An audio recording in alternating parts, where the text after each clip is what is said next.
Okay, let's unpack this. Welcome to the deep dive.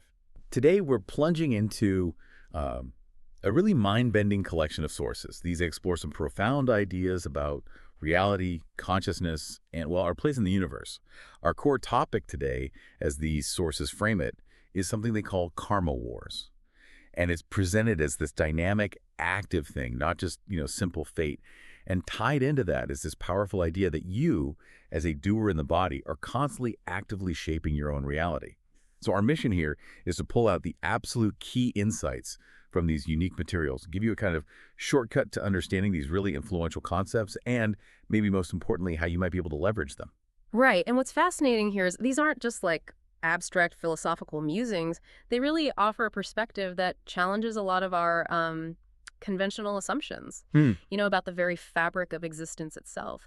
It can definitely be a lot to absorb at first because it's pretty different from how we usually think about the world, but the potential there for deeper understanding and even practical application, it's huge. Okay, so let's start with the foundation, the basic idea from these sources.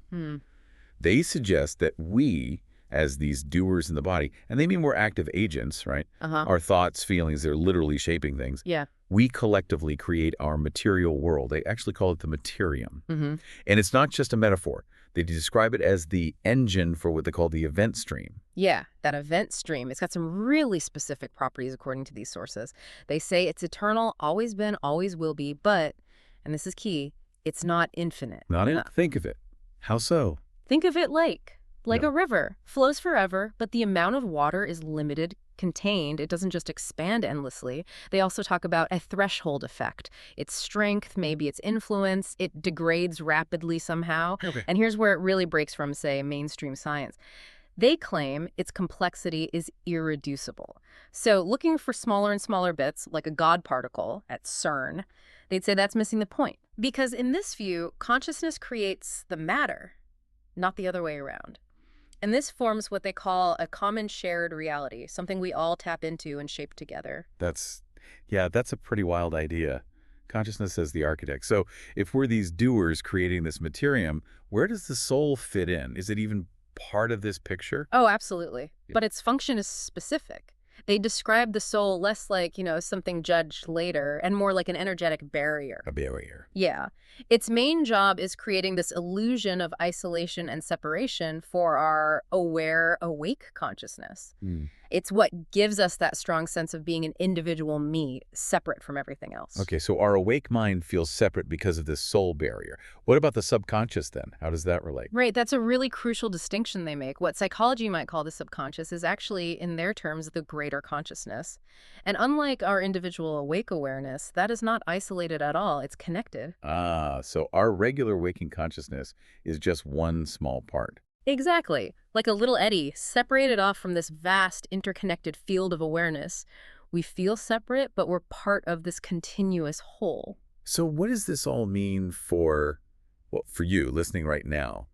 I guess it implies our reality is way more flexible, more malleable than we usually think. That's the big takeaway. Even a, quote, slight distortion in your consciousness, let alone a collective shift, can actually disrupt the materium itself. Your thoughts, your feelings, they're not just inside your head, they're broadcasting, actively shaping things. Okay, so if our collective consciousness powers this whole thing, what about individual power? How can you, as one of these doers in the body, actually influence this materium directly? That really is the million-dollar question, isn't it? And the sources are very clear. The mind is far more important than the physical reality it generates. More important. Yeah. They give this really compelling example. One of the speakers describes healing their own body, not through doctors or medicine, but by deliberately applying their mind, their awareness, to their physical situation, affecting their subconscious, as they put it, to basically rewrite their physical state. Wow. So the mind isn't just observing, it's generating. That's the claim. That sustained, focused intention can literally change physical conditions. Your consciousness is the ultimate builder of your physical form in this view. That's incredible. But what are the nuts and bolts? How does that process actually work, according to them? Okay, so the mechanics, this is where emotions come in. They describe emotions as the movers of this reality. They're not just feelings, they're like energy forces. Movers. Yeah. They interact with that event stream through your mind, and that shapes the underlying subconscious matrix of reality. They put it pretty bluntly.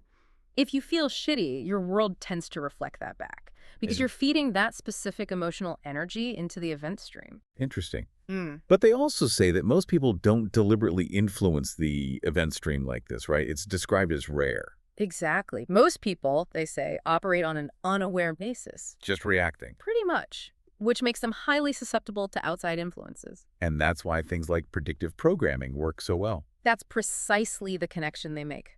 You strategically place images, ideas into unaware minds. They filter down into the subconscious, and the goal is to engineer an outcome, to affect the collective event stream. And they mention serious money behind this. Oh, yeah. Significant investment by the powers that be, as they call them, in exactly this process, controlling the narrative to shape the reality. And, this isn't entirely out of left field historically. We found sections in these texts drawing parallels to figures like Neville Goddard. Oh, the author. From Barbados. That's the one, British author born in Barbados.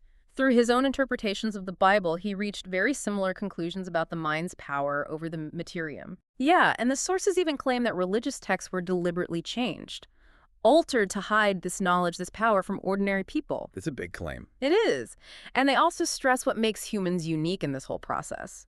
Imagination. That capacity differentiates us from most animals, maybe some exceptions, like certain primates or whales, they speculate, but definitely from AI. Artificial intelligence. Right.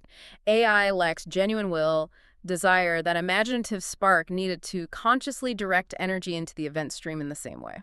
Okay, this leads us right into karma, but not the usual good-bad ledger idea.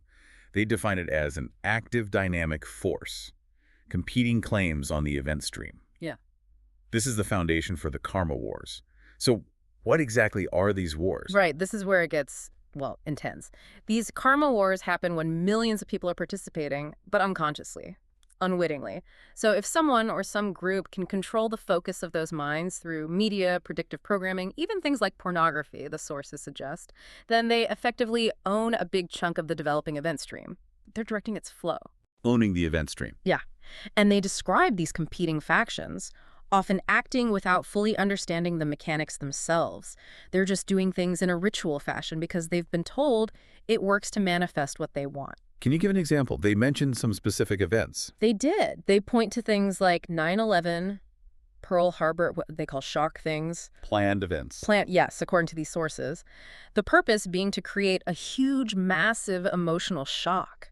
That shockwave then ripples through the event stream from millions of minds simultaneously. Why? To seize their mind, to overwhelm the collective focus and steer the manifestation towards a specific desired outcome, like hijacking the collective creative power. And this ties directly into what they call the law of karma, or the law of compensation, which is basically, as you give, so shall you receive. Or maybe more accurately, what you demand, the universe demands back from you. in energetic balance. Exactly, like an economy.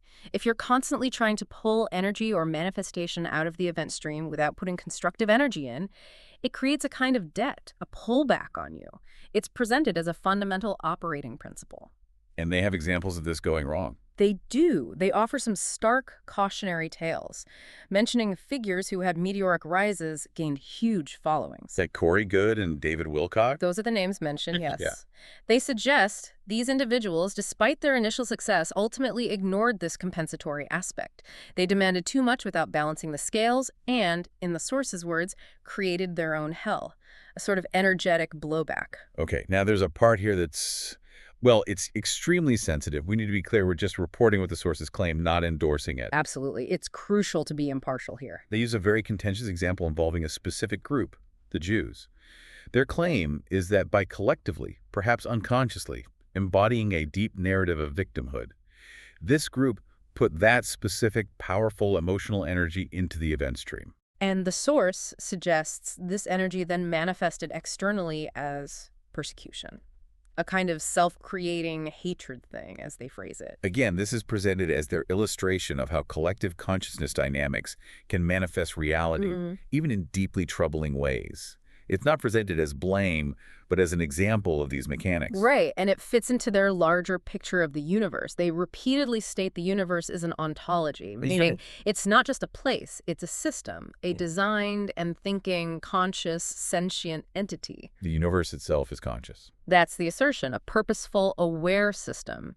And within that system, they claim, there are no accidents without meaning and no coincidence without meaning. Everything is deliberate. Everything has a purpose within the design. Wow. Okay. No accidents, no coincidences. That's a lot to take in. And here's where it gets, frankly, even more interesting. The sources suggest we're definitely not alone. They talk about non-human intelligences, NHIs, some potentially much, much older than humanity, and possibly with a far greater grasp on manipulating this event stream than we have. And connected to that is one of the most surprising claims in the entire data set. It concerns our moon. What about it? They state it's an artificial device. Artificial, like built. Built and moved here, not a natural satellite. Moved here. From where, do they say? They don't specify from where, but the claim is it's not originally part of our system, and they go further. They claim multi-millions of beings, which they call selenites, live on it right now. Millions, living on an artificial moon. What evidence do they point to for something like that? It's based on observations cited in the sources. They mention seeing or detecting huge explosions, things like 20 and 30 and 40 megaton explosions, sometimes even over 100 megatons. Megatons, that's enormous nuclear scale. Exactly. Suggesting, in their words, very violent activity, maybe even warfare occurring on the moon. Warfare on the moon, okay. And this connects to recent stuff too. They mention the selenites are very agitated lately because of something called 3I Atlas. That's right. The appearance of this 3I Atlas, whatever that is, seems to have coincided with a noticeable uptick in this activity on the moon. The selenites are disturbed by it, apparently. So if the moon is artificial, populated, and there's conflict, what's the implication for us down here? Well, buckle up. The sources state it directly. We're involved right now in a karma war with the selenites. We are. Humanity. Our doers in the bodies, yes. We are actively contending with these moon-based beings, the selenites, for competing claims on the event stream. It implies this karma war isn't just human versus human, it's interplanetary, or at least involving non-human players vying for control over how reality manifests. That is quite a twist. And there's even a potential predictive programming link here too, isn't there? Yes, a speculative angle they explore.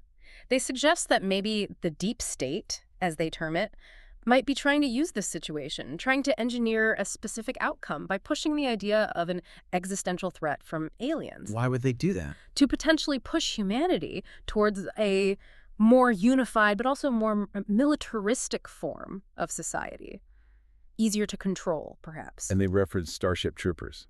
Yeah, as a kind of pop culture example of the sort of society they might be trying to encourage, us versus them. A militarized response to an external threat. It's presented as one possible manipulation using these larger cosmic events. Okay, let's pull this all back together. Back to you, the listener. The big takeaway seems to be that understanding this stuff, the event stream, the Materium, these karma dynamics, it actually gives you power. The ability to consciously, deliberately manipulate it for your own benefit, to create a better life. Right. This knowledge isn't just like interesting trivia, it's presented as vital, crucial for humanity's future even.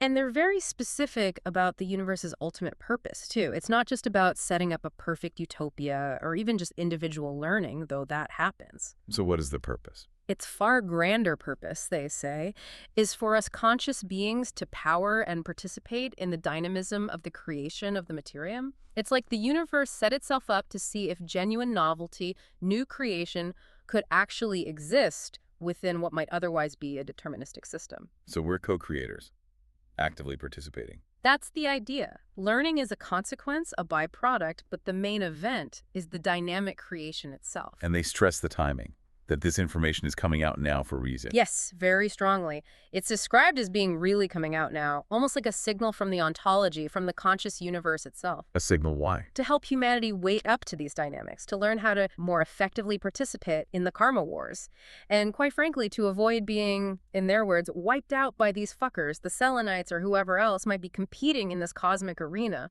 So inaction isn't really an option in this model. Not if you want to have agency. They offer a pretty stark final choice based on all this. Karma is this active dynamic force of competing interests, all vying for manifestation out of the event stream. If you're not in there competing, meaning consciously putting your desired reality, your intentions, into the stream, then you risk either being ground up by the sheer force of competing karmic dynamics or just becoming an unwitting victim of scenarios driven entirely by other people's or other beings' claims and desires.